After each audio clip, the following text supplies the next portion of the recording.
মালিক বিন দিনার একদিন শহরের দিকে যাইতেছিলেন। তখন একটি সুন্দরী বাদী দেখতে পেলেন। তার সাথে অনেক বাদীরা, তার সাথে অনেক কর্মচারীরা তার সাথে ছিল। তখন উনি বললেন, এই বাদীকে বললেন, তোমার মালিক আমার কাছে কি বিক্রি করবে, তোমাকে বিক্রি করবে? তখন ঠাট্টা বিদ্রুপ করে সে বলল, হ্যাঁ, তুমি কি ফকির, তুমি কি আমাকে কিনতে পারবে? সেই কথা বলে উনি তার মালিকের কাছে চলে গেল।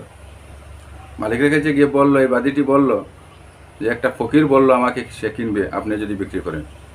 তখন সে বলল, কে ফকির, তার কেমন তো সাহস, সে কেমন করে আমার এই বাদীকে বিক্রি করবে? তখন সে মানুষ পাঠিয়ে বলল, যাও এই ফকিরকে নিয়ে আসো। তখন এরা নিয়ে যখন মালিক বিন দিনার রহমতুল্লাহ তাআলা সামনে গিয়ে পৌঁছিলেন, তখন সে বয়ে গেল। সে বলল, আপনি কি, আপনি কেন এসেছেন, আপনি কেন? না, আমাকে তো ওরা ধরে নিয়ে এসেছে। হ্যাঁ, আপনি কি খরিদ করার জন্য বলেছেন আমার বাদীকে? হ্যাঁ, আমি খরিদ করার। আপনি কি কিনতে পারবেন? হ্যাঁ, তার মূল্য বা কয় টাকা হবে? 2 টাকা হবে। কি বলেন আপনি, কি বলেন কি? তার কাছে তখন মালিক বিন দিনার বললেন, ওনার কাছে অনেক দুষ্টুটি আছে, দোষ আছে, তার জন্য তো 2 টাকাও তো বেশি হবে। আমার কাছে যে বাদী আছে তার কোনো দোষ ত্রুটি নেই, কিন্তু আপনার এটা বাদীর দোষ আছে। কী দোষ আছে? প্রত্যেকে বললো যে বলুন কী দোষ আছে এটার মধ্যে। এটার মধ্যে দোষ আছে, নাকে দিয়া ওদের পানি পড়ে, নোংরা পানি পড়ে, ওরা ওদের চুল সাদা হয়ে যায়, ওদের স্বাস্থ্য নষ্ট হয়ে যায়, ওদের বয়স্ক বেড়ে বুদ্ধা হয়ে যায়। হ্যাঁ, ওরা আপনার থেকে ভালো জায়গায় যদি যায় তাহলে তাকে ভালোবাসবে, আপনার স্বার্থপররা আপনাকে ভালোবাসবে না। ওদের মধ্যে ওরা মাসে মাসে ওদের খারাপ নোংরা রক্ত বাইর হয়। ওরা অনেক দুষ্টুটি আছে ওদের, সেই কথা বলা ঠিক না। আর আমার কাছে যে বাদী আছে তার কোনো দুষ্টুটি নেই। সে জাফরান, তার কাপড় রেশমি কাপড় থাকবে, সুগন্ধি বাহির হইতে থাকবে, তার থেকে সুগন্ধি বাহির হতে থাকবে, কিন্তু আপনার এটা থেকে যদি গোসল না করে তাহলে দুর্গন্ধ আসতে থাকবে। মাথা যদি চুল তেল লাগায় না, আশ্রয় না, তাহলে মাথার মধ্যে উকুন জন্মিবে।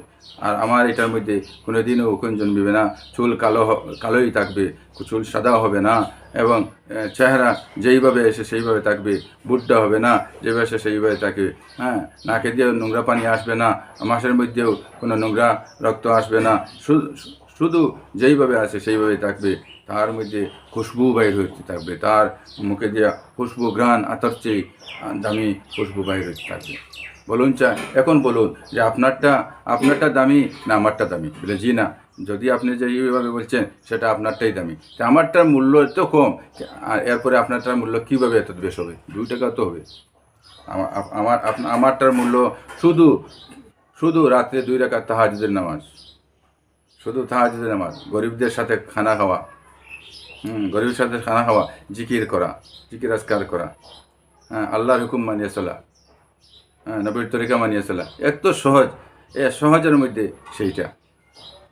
তখন সেই কথা বলার সাথে সাথে প্রত্যেকের হেদায়েত হয়ে গেল। তখন তারা বলল, এই জমিদার বলল, আজ থেকে আমি আমার প্রত্যেক বাদীকে আমি আজাদ করে দিলাম। যে সুন্দরী বাদী তাকেও বললো, আমি তোমাকেও আজাদ করে দিলাম। আর যত মাল আছে সব সৎকা করে দিলাম আল্লাহ রাস্তায়। সব কিছু ছেড়ে শুনি একটা মোটা কাপড় গায়ে নিয়ে বললেন, আমি আজ থেকেই আমি আল্লাহ করব, আমি বাড়ির ছেড়ে আল্লাহ করব। সেই কথা বলার সাথে সাথে ওনার বাদী বলল, আমাকে নিয়ে চলো, আমি একটু মোটা কাপড় নিব, আমি আর এই কাপড়গুলো লাগাবো না, আমি এইরকম চলবো না, আমিও আল্লাহ করে আল্লাহ নৈকট্য দিদার নসিব করব। সেই কথা বলে তারা প্রত্যেকে যেন আল্লাহর বনে গেল, আল্লাহর বান্দা হয়ে গেল, তওবা করে নিল, আল্লাহর দোস্ত হয়ে গেল, আল্লাহ করে জিন্দেগি আল্লাহ করে দুনিয়া থেকে বিদায় নিয়ে গেল। আমরাও এইভাবে যদি তওবা করি, আল্লাহর খাস দিলে তওবা করি, যতই গুনাহগার হই না কেন আল্লাহ আমাদেরকে মাফ করে দিবেন। তাই আমরা তওবা করি, আল্লাহর জন্য আল্লাহর কাম করতে থাকি। আল্লাহ আমাদের সবাইকে কবুল